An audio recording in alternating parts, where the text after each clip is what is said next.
Hi, everybody. Susan Morgan Taylor, sex therapist for couples and specialist in women's sexuality. I've got a great little Shootin the Shit Q&A session live with you here today.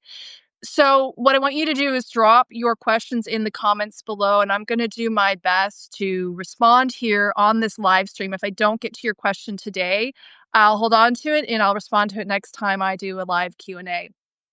What I want to start with, though, I did a live a few days back or last week, and I talked briefly about sharing with you a technique that you can use when an erection fails. So I think a lot of times there's a lot of pressure on the whole sexual experience for the man to have an erection. And there's sort of this myth out there that a man should be hard all the time and consistently. And if that erection disappears, it becomes a big issue and a big problem, and we make a big deal out of it. And the fact of the matter is, there's sort of just like, there's two realities, right? There's either an erection or there's not an erection. Like, that's literally just the two realities.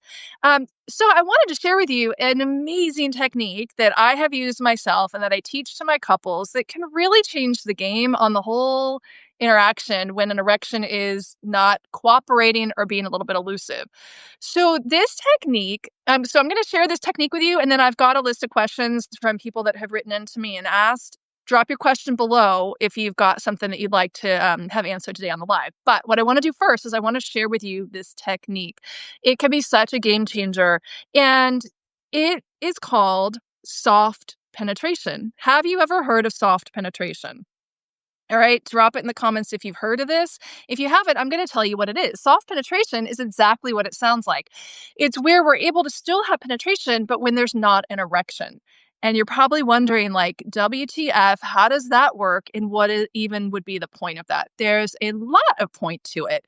And first of all, let me tell you how soft penetration works. It's a little tricky to explain. You might have to get out there and do a little bit more research, and maybe at some point I'll create like an educational video for you to kind of show you fully clothed, of course, because it requires a certain position. So the position that you need to be in with your partner, with your men and women, this is for well, actually, this could really work with whether you're heterosexual or not, but I'm going to talk about heterosexual relationships. So you need to be in a position that's called scissors position. So you can look up what scissors position is online, but it's where you are laying sort of one person's perpendicular to the other.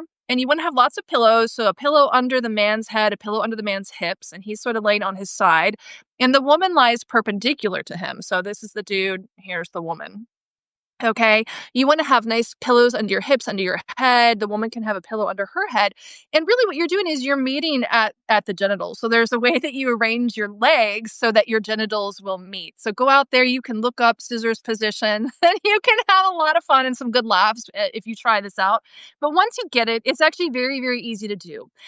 And then you need a lot of oil. So you want to put a lot of oil on the penis, on the vagina, and you very gently guide the man's penis into the woman's vagina very slowly. Now, here's the thing. It only is going to go in maybe an inch or two. Like, it's not that it's going all the way in and we're having this deep penetrative experience. But the point of this style of sex is that it's relaxed and it has nothing to do with trying to get to climax. So this is a very different way of lovemaking. It's more influenced by, if anyone is familiar with Taoist sexual practices, the Taoist approach is about not having a goal and actually entering into sex through relaxation and sensitivity rather than sort of in our mainstream sexual practices, and partly because we don't know anything different. A lot of sex tends to be really excitement oriented and climax oriented. So there is another way completely that we can enter into deep sexual union and intimacy through relaxation, through sensitivity, and through awareness. So soft penetration is just one practice. This is really speaking to a whole style of lovemaking, which I call deep sex. That's what I would call deep sex, where we're really focusing on getting rid of the goal, slowing down, becoming much more present in our bodies. And in the practice of soft penetration, what we're doing, we're not trying to get anywhere. We're not trying to make an erection happen. I want to be really clear about that. Like, this isn't a technique to try to get the erection back online and get back to really active, excitement-focused sex. This is a practice to still connect intimately and sexually when an erection is not present. And so, what you actually do during soft penetration, you can close your eyes and take your awareness inward and downward, down into that point of contact between the genitals, and begin to develop awareness and sensitivity and presence in that part of your body. You can also make soft eye contact with your partner, and you can breathe together and just soften into the moment, relaxing into the moment. And some really cool stuff can happen if you practice this and you start to get better at the skill of not worrying about trying to get somewhere and not worrying about trying to get an erection or get to climax. A couple things can happen. Sometimes an erection will just happen. The penis will start to get hard, that erection will come back online. And part of the reason for that is because there's no pressure on the moment anymore. So if we're having performance anxiety or, oh my gosh, I lost the erection, what is she going to think? And everything, we get all up in the head. And that's going to definitely make you lose it really quick. So just the relaxation and taking that pressure off, sometimes that can allow an erection to come back online. And then you can start to go into a different experience if you want. If the erection's there and you want to become more active, that's an option as well. Another really incredible thing that can happen is deep orgasmic experiences from this. So one of the things we're doing when we learn to get rid of the goal of orgasm and we just start to slow down and get more present in our bodies and really just present to sensation, the option, what happens, we develop our skill of becoming more aware of subtle energy that's flowing through the body. And we open up a pathway into different types of orgasmic experiences. So when you hear the word orgasm, really what we're talking about is what I would refer to as just climax, right? It's that buildup of tension, it's the big release of pleasure. It feels great, usually an ejaculation for the man, maybe some kind of a clitoral or vaginal orgasm for the woman. And those orgasms are wonderful and they feel so good, but there are different pathways in our body and different nerves that are stimulated in our body that produce different types of pleasurable and orgasmic experiences. So one of the things that can happen from soft penetration, if you get really good at being present in your body, slowing down, relaxing, focusing just on that point of contact in the genitals and breathing and not trying to get anywhere. This is so important. The option the gateway for really deep orgasmic full body pleasure can come out of that naturally arising from the moment rather than trying to make something happen. And a lot of times in sort of just conventional sex, what most of us are doing, if we don't, it's just sort of how our bodies are programmed or what we see on TV is kind of the conventional route. When we're trying to for an orgasm, we're trying to make one happen, we're trying to get to the finish line. When we get rid of that non-goal orientation, we just kind of show up for the moment, orgasm can naturally arise from that state because orgasm is it's something that's always there and we always have access to.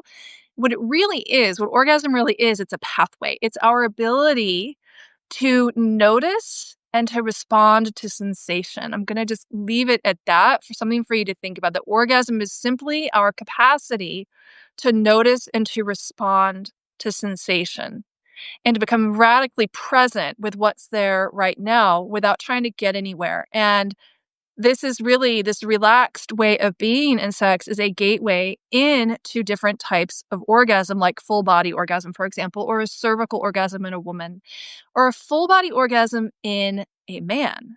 I want to talk about that because I did have somebody, hold on, I'm going to look at my list of questions. Hi, Dale. Welcome. Hi, John. Hi, William. I'm so glad you guys are here, everyone. And I can't see who else we have, but yes, glad to see everyone here joining me live. Drop your questions if you have any or comments as we're talking about this awesome, fun stuff today. Drop it down in the comments because it'll come up on my feed and I'll take a minute to scroll back and see if I've got any more questions here live. But I did get somebody right into me. Okay, I'm going to do this now because this is a really nice lead in to the soft penetration. So the question was, why is it that men can only orgasm once and women can have multiple orgasms? All right, let's bust this myth right now. It is not true that men can only have one orgasm. And again, this is sort of the conditioning of the conventional approach to sex. It's excitement focused, it's climax and orgasm, or I'll just say climax oriented. It's all about getting to that peak state of pleasure, and then we all just drop off the other side of the cliff, right?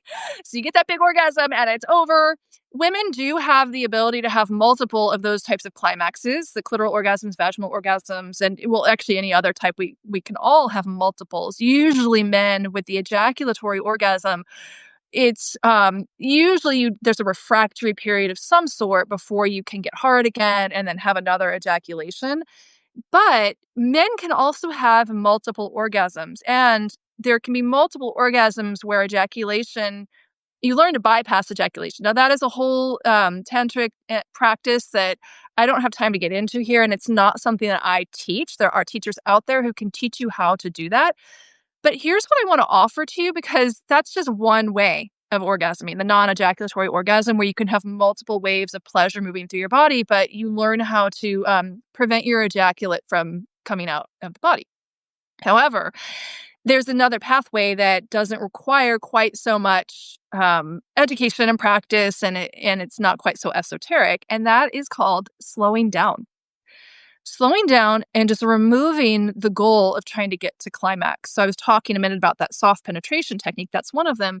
But even when you have an erection, a lot of times, because it feels so good and you want to just get in there and start thrusting and moving really, quickly, and it feels great, and you want to get her to climax and you want to get to yours.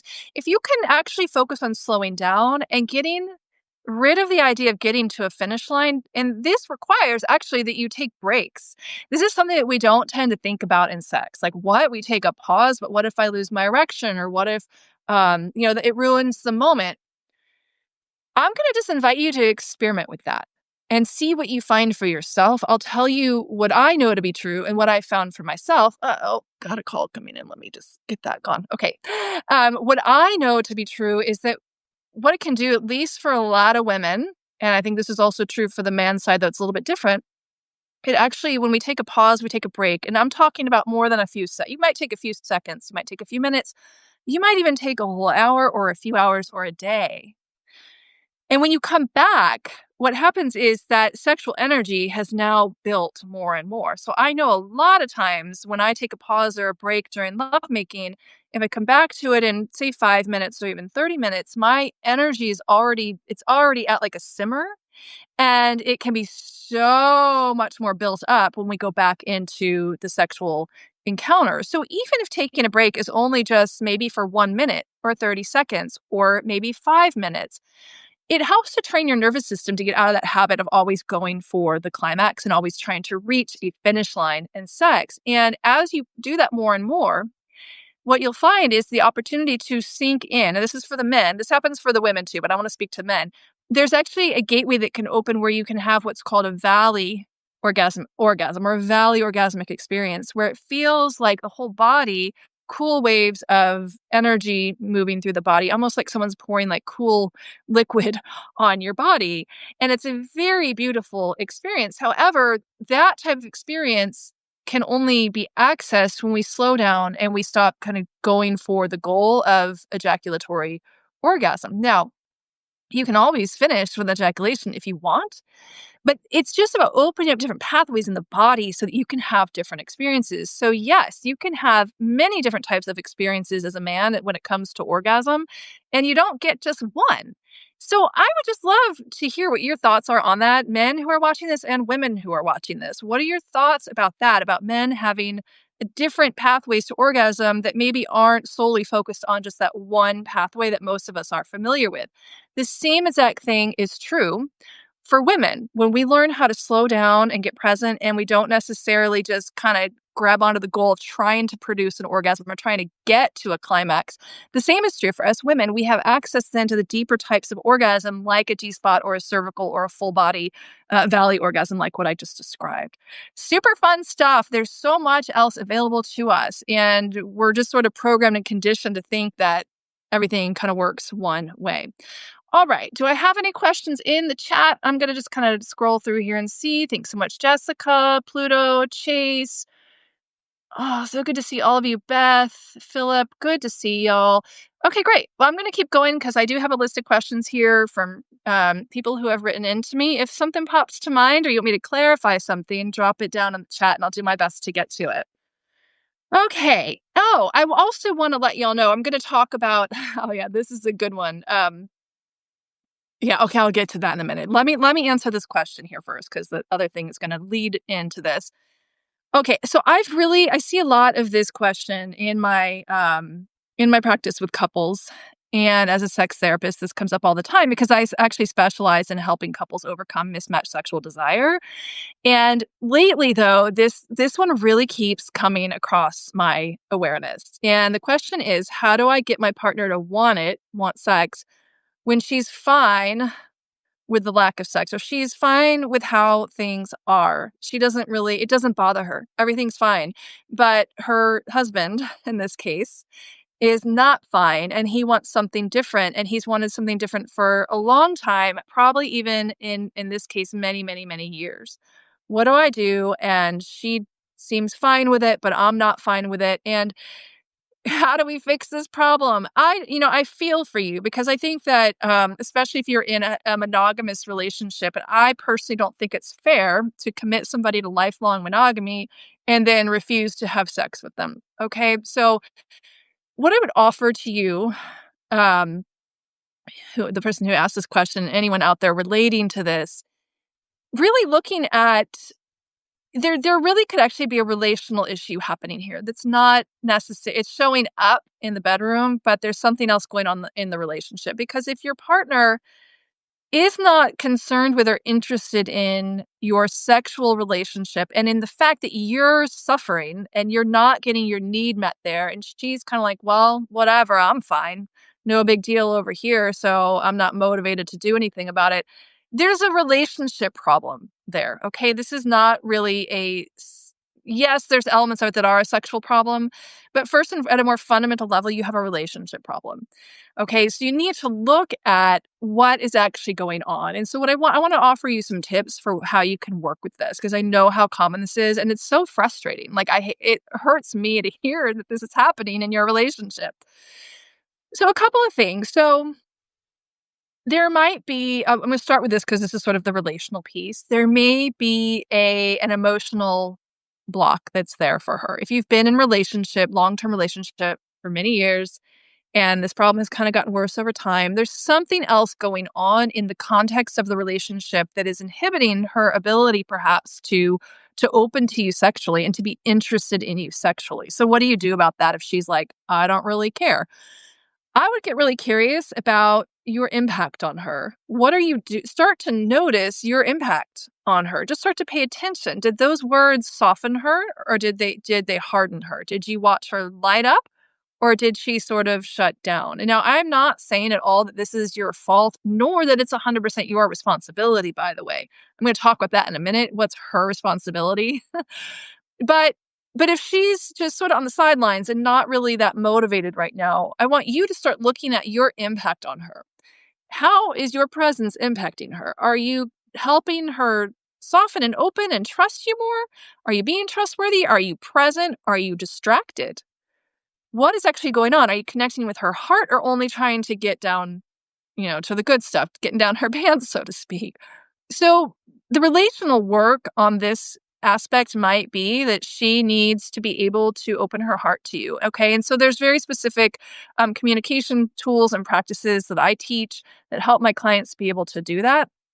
But that might be one thing that's going on. Okay. Is that her heart is guarded. Now, yes, she has her own work to do, but I'm speaking here to the men who have wives or female partners who are just like, whatever, not my problem. It's a problem. So I always say this, like, hey, if it's a problem for your husband, it should be your problem too. And I am always concerned when I hear women say that it's not, whatever, I'm fine with it. Like, if it was me, like, and my partner was sharing that with me, I would take an interest. I would want to get curious about what is happening here, and what can I do to make this part of our relationship more harmonious. But that's just me. Not everyone is in that place, and that's okay. The next piece around this is, what's her motivation for intimacy? Like, what drives her desire or lack of desire to be intimate with you? Um, there's also a difference between intimacy and sex. So I know that, men and women are often very different around this. It's not that men don't want the emotional connection, because I don't believe that that's true. I know that men want the emotional connection as well. And I also know that women desire the sexual connection, but often we access each of those through the opposite route. So for a lot of women, the gateway into desiring sex is actually through the emotional connection, and that involves safety and trust. First and foremost, does she feel safe enough to open and become vulnerable and trusting enough of the moment, of her partner, enough herself, her own body, her own emotions, her own pleasure, her own ability to feel and be present? Does she trust that enough to become aroused and to become interested in sexual intimacy and to allow her arousal to come online? That's her side. But a lot of men access the emotional through the sex. The sex is one of the ways that men in general feel the most appreciated by their partner. If she is having sex with him, that's one of the ways that he feels the most valued and appreciated by her. So there's a lot of the emotional pathway opens to men through sex. So I did a live a couple weeks back called Solutions for Low Libido Women, who like got so many comments on that were really negative around this piece, and I would just love to clarify that what I'm speaking to here, this isn't something that I'm just making up. Like, this is stuff that has been researched and written about, and as I have been a sex therapist for over a decade and working with couples, I find this to be very, very true, and in my own research and my own studies that in general, no, this is not 100% of everybody, but in general, men and women access sexual arousal and that sexual connection just through different pathways. Okay. So I get curious about that. And she also might not, if you're going to like explicitly sexual with her right away, she might be wired in such a way that she needs a different gateway into her arousal. So she might need to have, for example, this is what I see. I think there's a lot of women, not all women are wired like this, but a lot of them are. She might need to just feel like there's no pressure, that your touch is going to lead to sex. So a lot of times in long-term relationships, if every time you're hugging her or kissing her, it's like, let me drag you to the bedroom, she shuts down, and that's happened over time. Or maybe she just gives in, even though in her body she's like, oh gosh, I just want to get this over with. That's going to shut her down and make her uninterested over time. So we want to look at is there a need that she has? Okay, you don't have to read smoke signals, guys. All right. So, women, if this is your woman, here, I'm going to give this to you, men who are watching this. And if you're a woman watching this, take heed. If I'm describing you, take heed. What I want you to do is find out what her need is. What do you need right now? And if she's like, well, I don't know, give her some time and space. Okay. Well, let's take some time. Like, I want you to let me know, like, what is it that you need right now? So that maybe you would be more receptive to me, even just hugging you or kissing you. And let her identify what's the thing that she would need. She might need to know it's not going to lead to sex. All right. If you're just grabbing her in the kitchen and you just want to, give her a kiss or a hug or slap her butt, she might just need to hear this isn't going to lead to sex. And she then might be able to relax and be more open to it. So this is sort of the paradox. Okay. But that is just the reality of what you're working with. So if you can help her identify like what is the thing that she would need so that she could be a yes, she could be a maybe or a yes, but there's no pressure there for it to have to go there. All right. Because then she can start to bloom and start to open and it starts to feel safer for her. And one of the reasons for that is because she feels in control. So there's something very vulnerable that happens for us women as we open sexually. Orgasm and pleasure is all about letting go of control. When you're in a feminine essence sexual body, it really is about letting go of the need to be in control. It's one of the pathways into full body orgasm and these deeper orgasmic experiences for women specifically is that deep level of surrender. And that can be extremely terrifying for some women to be able to really start to let their bodies relax and to really let you in and to let herself become vulnerable and soft and sexual. Women, what you can do is start to identify what, instead of being just a flat out no to the whole invitation and the whole idea of sex, ask yourself, what would I need so that I could feel more intimately connected to my partner, maybe more interested in possibly becoming sexual? And that could be anything. Maybe you need to just talk about something that your partner said that hurt you, or maybe you just need to relax your body, or maybe you need to just cuddle for a little while with no pressure, no expectation.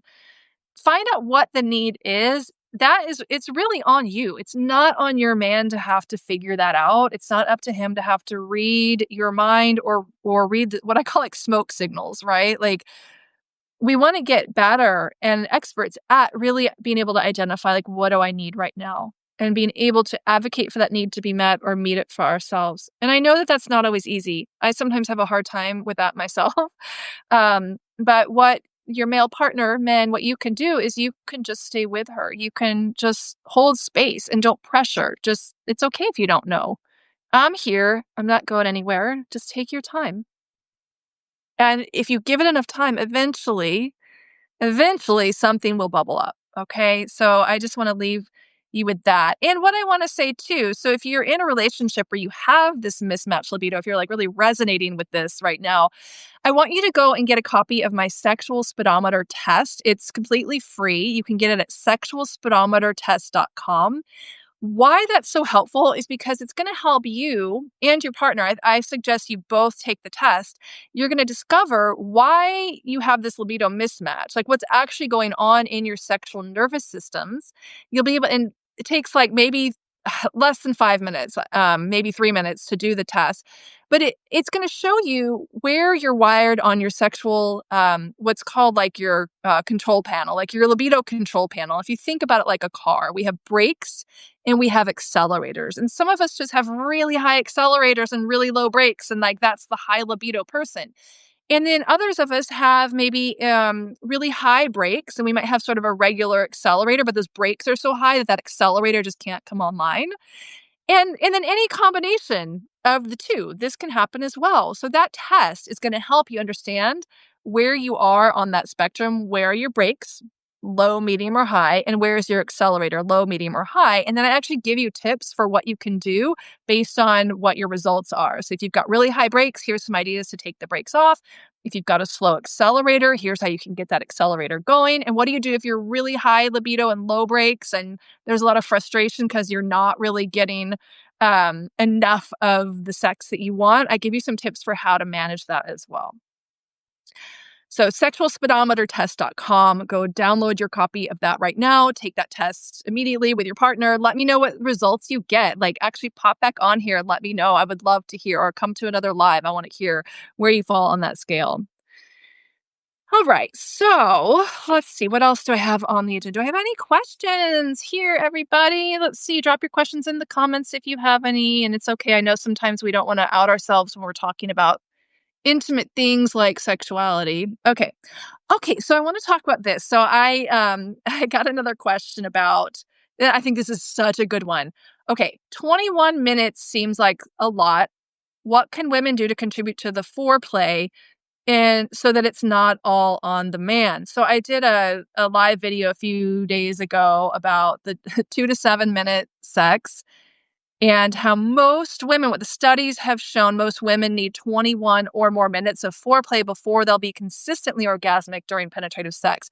And then sort of this conundrum that the studies also show that most men ejaculate within the first 2 to 7 minutes of penetrative sex. So you sort of have this disconnect. So what I want to say first and foremost is the comments went really crazy on that post too.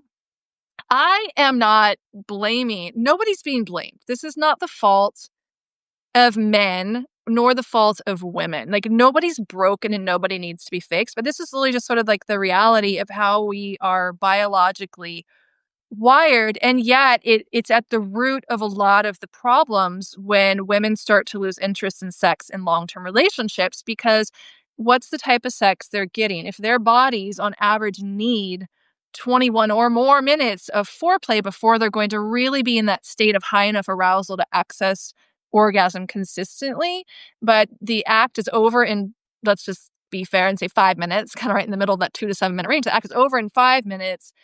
Over time, women are going to lose interest in sex. There's not going to be enough in it for them. There's no pleasure there. And what tends to happen is we'll default to just thinking that's normal as women. And like, that's why there's this myth out there that sex is for men and not, all women are like, women just aren't interested in sex as much as men are. That is absolutely not true. They might not be interested in the kind of sex that they're getting. But I want to address this 21-minute thing. First of all, it's not that it takes a woman 21 minutes to reach an orgasm. Okay, because I know you can have orgasms like instantly. You can have orgasms without even being touched. I've had those experiences many, many, many times. where there's no touch or no foreplay or anything. That's a whole pathway, though. Again, that's something that's cultivated over time. We learn how to access those pathways. What the study shows is 21 minutes of warm up time, of getting the body ready, getting the mind ready, getting the environment ready, getting her body to a place where the tissues are fully engorged and really desiring and wanting and fully, like a full yes to penetration. That's what that 21 minutes refers to. And that's just the average. So some women might not need that much time. Some women might need twice that amount of time. It's really a moment by moment exploration depending on the woman and depending on the day and the time of the month. Like there's so many factors. So it's not just like a blanket, oh, set the timer 21 minutes. Now you should be having an orgasm. It's really about tuning into the moment and what's happening for her, you, woman, women listening. Tune into your body, notice your body. What are you feeling or not feeling? Are you getting turned on? Are you just totally turned off? Like, tune into your own body, women. So, this is what women can do. And I think it's a great question because there's this, like, when you hear the word foreplay, I think what a lot of men hear is, oh my God, it's all on me. Like, some of the comments in that post, the video that I did a few days ago were like, I'm not investing that amount of time and that's way too long. And, the fact is that it doesn't have to be all on the man, and it shouldn't be all on the man, okay? But yet, we need to get curious around if you're having this problem of desire mismatch, or she's just like totally not interested in being sexual with you, something's wrong. So I would just encourage you to like take an interest, man. If 21 minutes sounds like a long time, maybe you should look at that and wonder why. Like, you get so much more out of it when she's enjoying her pleasure. Okay. But women, yes, we absolutely can. Oh, I see a comment, William. I'll take a peek at that in a minute. But yes, we absolutely can, and we should take responsibility for our own turn on and for our own pleasure. It should not all be on the man to produce this result for us. We are responsible for our own experience and our own pleasure. It's not anybody else's responsibility. It's not even possible. I mean, I was going to end today with this, and I'll come back around to it, but it's not even possible for someone else to give pleasure to you, because what pleasure really is, it's an internal state. It's our ability to notice and to respond to sensation. That's really what pleasure is. And in the case when we say the word pleasure, obviously it's enjoyable sensations. But even for some people, what we might consider to be painful can be experienced as pleasure. It's not something that someone can give to us. And yet you hear this languaging all the time, like, he gave her an orgasm. No, you can't give an orgasm to a woman. You can't bring it in on a platter and just give it. It just doesn't work that way. I know it sounds good and you like to think of it that way. Orgasm is a pathway within our own body. And that's true for men and women. But I think that there's a lot of this idea that the pressure is on the man to have to give the orgasm to the woman. And then this idea that if you don't succeed at that, that maybe you're not a good lover, you didn't do something right, or maybe something's wrong with her. But all that really is her ability to access that pathway in her own body. That's really what orgasm is. And the same is true in a man's body. It's your ability, your capacity to access that pathway within your own body.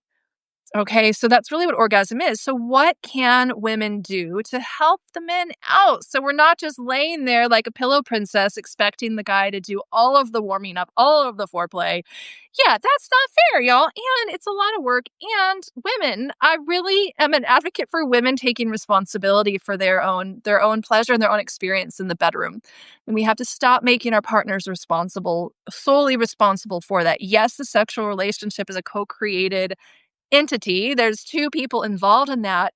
But the more that we can take responsibility for our own experience, our own pleasure, what do I need right now so that I could relax and open? What would I need so that I could get a little bit more aroused or turned on? What even is my arousal style? Like, I don't even know. Am I high brakes? Am I a slow accelerator? Go take the sexual speedometer test to find out the answer to that at sexualspeedometertest.com. If you don't know, go find out, like, do some research on your own self and on your own body to find out what is it that turns you on? What do you need so that you could feel more relaxed and maybe a little bit more sexually aroused? So that is something that women can do. And I also just want to just drop in a little comment here about the pleasure revival experience that I have. It's a course that I'm launching in January for women. It's really designed for women at midlife and beyond, kind of going through some of the hormonal changes that happen during menopause, where you lose interest in sex or you lose lubrication. Orgasm gets a little bit more challenging. But the practices that I teach inside of that course are honestly valid for a woman at any stage of her life. It's just that a lot of those challenges tend to be more common, or they're more in our face when we're at midlife because of the hormonal changes and the impact on the relationship that that can have. I mean, I know I've heard of so many marriages failing.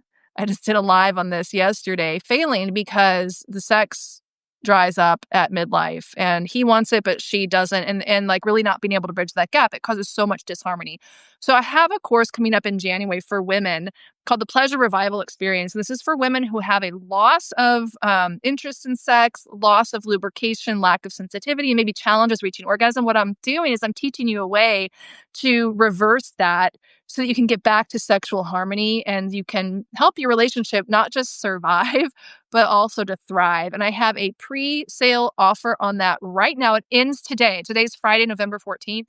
That pre-sale offer, you can actually jump in as a founder for $98. It's going to be a $300 course when it goes live in January. If you're interested in that, either shoot me a DM or you can drop the word revival in the comments and I'll get you the link for that. The pre-sale offer ends today. It's like your last chance to ever get this course for that $98 instead of the full $300. There is a little bit of a catch to that. If you drop the word revival in the comments below, I will send you the link and you can kind of read about what I'm asking for in return for getting that course at that huge savings. But why I'm mentioning it here is because there is so much that we can do, women. We can get our libido online. We can help ourselves get to a state where we're feeling aroused and turned on and we're like interested in sexual intimacy again. And where it becomes about our pleasure and not just giving pleasure to our partners, because that's where a lot of women get stuck. They're just doing it to keep him happy. And I know, men, that you're not happy when your woman is just doing it. Like, I mean, I know maybe you're happy you're like getting something instead of nothing, but like every man I've ever talked to, at least in my practice, my sex therapy practice, is not satisfied with that. You want to be desired. You want to be wanted. You want to see her want it. Every man, every couple that I've worked with, that is what I hear from the men. So if you resonate with that, men who are here joining me, just drop a big yes or let me know your thoughts on that. But that's really what I find. And so how do you help her to do that? Women, we have to help ourselves. We have to do it for ourselves. We have to be willing to find our own pleasure, if for the sole reason of saving our relationship. Okay. So if that's the motivation, if that's all that's going to get you to do something different, let that be your motivation, because I find for a lot of women, we're such givers. And unless our relationship somehow is negatively impacted or will benefit, like it's negatively impacted by something we're not giving to it, or it will somehow benefit by us giving more deeply to ourselves, then we're more motivated to do something about it. And to kind of go back to my very first question, where the question was about my partner's fine with having no sex, but I've been struggling for years and what do I do? This is really it's a solution for that. You have to find out what's the motivation. And if there's no real I don't like to use this word threat, but if there's no real if she's not present to the impact it's having on the long-term thriving and happiness of the relationship, she probably isn't going to be very motivated. And if she's not really present to the impact that her giving to herself and doing something about it, how that's going to benefit her, she has to give something to herself and make time for herself and get interested in her own enjoyment. But if she doesn't understand how that's going to benefit the relationship, she's less motivated to do it. And that's just a fact of female psychology, and it's really frustrating. I get frustrated with it too. And I know for anyone listening to this or watching this right now, that can be really frustrating, but that's a thing to look at. Like if you're trying to motivate your woman to take an interest in sex, you've got to find what is in it for her. You've got to help her find that And oftentimes it's going to be more relevant to her if it has some kind of a negative impact on the relationship. Or if her putting this time in for herself is going to benefit the relationship, she's going to be more likely to give that to herself and to take an interest in it. And that's just the facts of life, y'all. I wish I could change that and make it different, but I've been at this for a long time. And that is just what I have found is I've worked with sexuality, I've worked with women's sexuality and couples that 9 times out of 10, that's the case. So you can work with that or you can get angry about it. That is your choice. And so I hope that you'll be inspired to work with that and to get curious about trying some different things. So what I want to leave you with is this piece around, I said this a minute ago, but no one can give pleasure to somebody else. Nobody can motivate somebody else to want something that they don't want. That is you'll never win at that game. So what you can do instead is you can start to get curious and you can start to learn. You can discover what your arousal type is, what your partner's arousal type is. I already gave you the free resource for that. That's the sexual speedometer test. You can get that at sexualspeedometertest.com. And then I also have a training coming up in a couple weeks on Monday. It's Monday, November. I think it's Monday, November 24th. I have a training coming up called the Mismatched Libido Playbook, where I'm going to be sharing with you some 3 essential strategies for how you manage this mismatched libido dynamic. So I'll be sharing more with you about that. In the coming days, I'll probably be posting about it, but it's absolutely something that is going to give you some actual practical things that you can do and some real education. It's a playbook. You're going to learn that, and you're going to learn how to stop blaming that low libido partner, because that's what I see so much is the low libido person is kind of like, how do we fix her? Oftentimes it's the woman. How do we fix her? Because the high libido partner, they've got a high libido. It's not a problem. So we're going to learn how to bridge that gap and how to get out of that, like just fix the low libido person. But I'm also going to be giving you strategies for the low libido person to take some action so that all that pressure of initiating intimacy is no longer on that high libido partner. So we have to get out of that black and white thinking around high libido, low libido, and whose fault is it? How do we resolve that frustration? Practical tools, practical steps. And that's the Mismatched Libido Playbook. You're welcome to drop, if you want more info on that, you can drop a comment below. Just like let me know or shoot me a DM. And I can get you some information on that. I'll be back here sharing with it, with you over the next, couple weeks as well. But I just want to plant the seed for that. It's going to just be a really simple 90-minute training.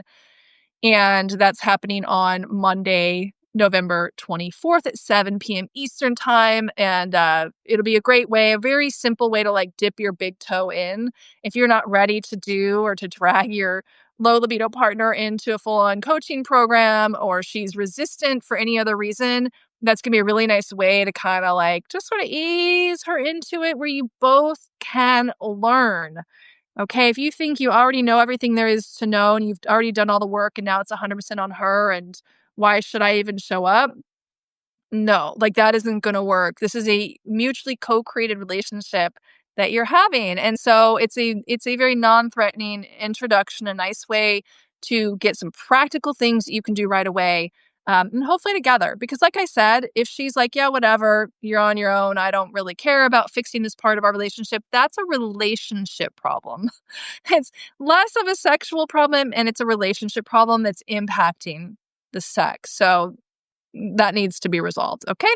So thanks so much for being here with me. And anyone watching the replay, if questions hit your mind, drop them down in the comments, because I do scroll through here and I'll use them for next time that I go live. I'm going to be on here with you live every week, and I'm aiming to go live Fridays at noon Eastern.